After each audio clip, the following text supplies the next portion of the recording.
হরে কৃষ্ণ, রাধে রাধে।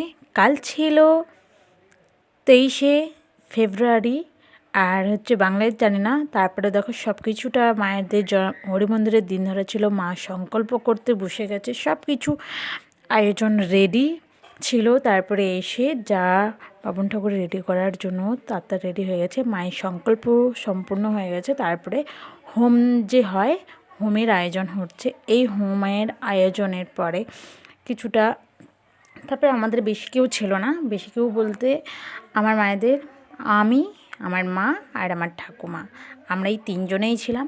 তারপরে এই হোমযজ্ঞ শুরু হয়ে গেছে।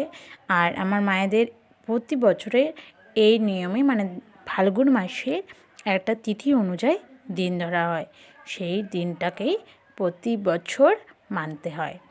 তাই আমরাও চলে গেলাম, কারণ মা একা পারে না তো। তাই হরে কৃষ্ণ, রাধে রাধে। সবাই এভাবে পাশে থেকো, তোমাদের সহযোগিতা। আর যদি ভিডিও ভালো লাগে, তোমরা তোমাদের মতন একটু হরে কৃষ্ণ লিখে দিও, রাধেশ্যাম। তারপরে পূজাও সব কিছুটা কমপ্লিট হয়ে গেছে। তারপরে যা ছিল আরতি।